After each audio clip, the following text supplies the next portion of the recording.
नमस्कार, मेरा नाम अतुल प्रताप सिंह है और अभी हमारी मौजूदगी है सारण लोकसभा क्षेत्र के मढ़ौरा में।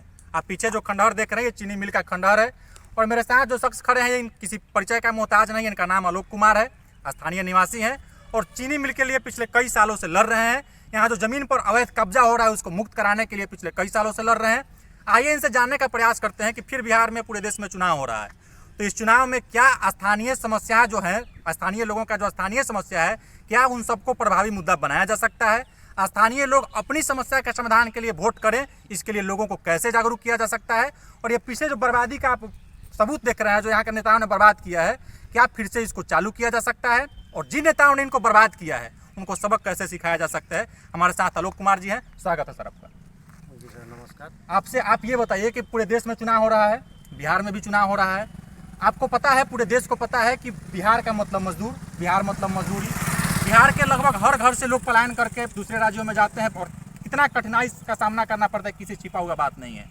तो और यहाँ पर देख रहे हैं पीछे की बंद पड़ी फैक्ट्री है जो 25-30 साल पहले लाखों लोगों के लिए रोजगार का ये साधन हुआ करती थी। तो ये तमाम जो यहाँ की समस्या है इसको इस चुनाव में कैसे मुद्दा बनाया जा सकता है और ये बर्बाद जो चीनी मिल आपके पीछे दिखाई दे रही है, किन लोगों ने इसको बर्बाद किया है और कैसे इसको फिर से चालू किया जा सकता है।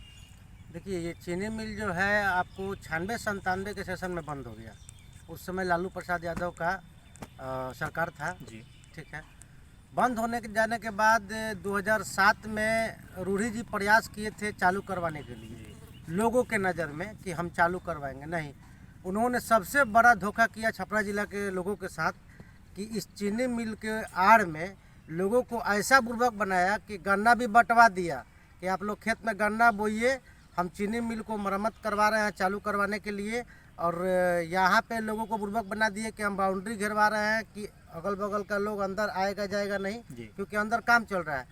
वो काम ये चल रहा था कि चीनी मिल का जितना भी महंगा पाट पुर्जा था वो सब को राताराती ट्रक से लदवा कर इन्होंने चोरी करवा कर भिजवा दिया। चीनी मिल का जितना भी सामान चोरी हुआ है सब राजू प्रताप जी कराए, आपका कहने का मतलब यही है। सबसे पहला चोरी 2007 में राजीव प्रताप रूढ़ी ने किया था और सबसे बड़ा चोरी उन्हीं ने किया था। सबसे बड़ा चोरी अगर राजीव प्रताप रूढ़ी जी ने किया था तो आप ये बताइए कि 2014 में रूढ़ी जी यहाँ से भारी अंतर से जीते, 2019 में राजीव प्रताप रूढ़ी यहाँ से भारी अंतर से जीते। तो पूरे सारण को जब ये पता है कि राजीव प्रताप रूढ़ी इसको चोरी करा रहे हैं तो लोग वोट काहे देता है उनको। देखिए, लोग वोट उनको नहीं देता है, वोट देता है मोदी जी को। रूढ़ी जी को वोट देने वाला मात्र 5 आदमी है। वो 5 आदमी का नाम पूछिएगा तो वो हम बता देंगे। आप कह रहे हैं कि मोदी जी के नाम पर लोग वोट देता है। मोदी जी भी 2015 में इसी मढ़ौरा में वादा करके गए थे कि इसका मिठास लौटा देंगे, तो लोग मोदी जी को काहे वोट देता है जब मोदी जी यहाँ झूठा वादा करके गए थे। ठीक है, मोदी जी झूठा वादा नहीं किए थे। राजीव प्रताप रूढ़ी जी जाके मोदी जी से मांगेंगे काम तब ना मोदी जी देंगे महाराज। जब मोदी जी का सरकार बना तो राजीव प्रताप रूढ़ी जी एक बार भी सदन में आवाज उठाया है कि मढ़ौरा चीनी मिल के लिए जो आपने वादा करके आया है उस पर क्या होगा। मतलब एक बार कहने का मतलब ये है हमारे रूढ़ी जी जा करके मोदी जी से कहते ही नहीं है। हाँ, हमारे घर का नेता सही नहीं है। हमारे घर का नेता अगर सही रहता ना तो वहाँ से छीन कर लाता काम। मोदी जी कोई बहुत बड़ा ये थोड़े ना है, मोदी जी से काम कैसे छीन लेना है ये हमारे घर के नेता को होना चाहिए, जो कि राजीव प्रताप रूढ़ी में नहीं है। वो जीत जाते हैं तो अपना हेलीकॉप्टर चलाते हैं, उनके पास तो मान लीजिए बहुत अच्छा ड्राइवरिंग हेलीकॉप्टर चलाने का। और जो आप कह रहे हैं चोरी की बात, तो 2007 में सबसे पहला और सबसे बड़ा चोरी राजीव प्रताप रूढ़ी ने किया था। उसके बाद से लेके आज तक विधायक जी और सांसद जी, हमारे विधायक जो हैं जितेंद्र कुमार राय जी और सांसद राजीव प्रताप रूढ़ी जी, दोनों आदमी मिलकर 4 फैक्ट्रियाँ यहाँ हुआ करती थी। चारों फैक्ट्री का सब पाट पुर्जा यहाँ के लोकल लोगों से मिलकर कटवा कर बिचवा रहा है लोग। और यहाँ तक समझ लीजिए कि हम तो देख रहे हैं कि 25% लमसम जमीन भी लोग कब्जा कर लिया है। 25% कौन कब्जा, जमीन कौन कब्जा कर रहा है? यहाँ के लोकल लोग कब्जा कर रहे हैं। देखिए, सबसे पहले तो 2003 में इस ज़मीन का जो है चीनी मिल का ज़मीन का जब लीज ख़त्म हुआ तो 2003 में यहाँ पे मॉर्टन फैक्ट्री के मैनेजर द्वारा ज़मीन बेचना स्टार्ट कर दिया गया। उसमें भी राजीव प्रताप रूढ़ी का ही दोष है। उन्होंने ही बोला था कि ज़मीन को बेचा जाए, ऊपर लेवल पे अधिकारी से हम बात कर लेंगे। ठीक है, ये हमको जानकारी है। फिर चुनाव हो रहा है, अभी राजीव प्रताप रूढ़ी फिर भाजपा की तरफ से मैदान में है और राजद की तरफ से उनके विपक्ष में है लालू प्रसाद यादव की बेटी रोहिणी आचार्य, जो इस चुनाव से अपना राजनीतिक शुरुआत कर रही हैं। क्या लगता है आपको कि इस चुनाव में कौन भारी पड़ेगा किस पर? देखिए, हम बता रहे हैं, छपरा जिला के लोगों को अगर कुछ करना है तो एक ही काम करे कि ये दोनों आदमी को वोट न दे। लालू प्रसाद यादव ने बर्बाद किया मरहरा चीनी मिल को, उनके रेजिंग में बंद हुआ था। और उसके बाद चालू नहीं होने देने के लिए राजीव प्रताप रूढ़ी अपना आज तक का ताकत लगाए हुए हैं।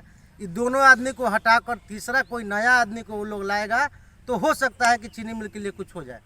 कल राजीव प्रताप रूढ़ी इसी रोड से यात्रा के लिए निकले हुए थे, लोगों से मिलने जुलने के लिए। यहाँ किसी नौजवान ने उनसे पूछा था कि आप इसके लिए क्या प्रयास किए थे। आप बोले थे कि प्रधानमंत्री से बात कीजिएगा, तो गोल मटोल जवाब, मतलब बिल्कुल असहज हो गए थे। शायद उन्होंने सोचा नहीं था कि कोई नौजवान आकर के सामने से हमसे ऐसा सवाल पूछ सकता है। तो क्या लगता है उन लोग जब इस रास्ता से गुजरता होगा तो उन लोगों को याद नहीं आता होगा कि इसके लिए कहीं नायक फिल्म देखा होगा अमरीश पुरी वाला, अनिल कपूर वाला जी। क्योंकि जब अमरीश पुरी से वहाँ की जनता जब पूछी तो अमरीश पुरी ने उनको बातें बात में क्या किया कि माइक जैसे ये लगाए थे ना, तो थोड़ा सा हाथवा खाली इनका अंदर चला जाता।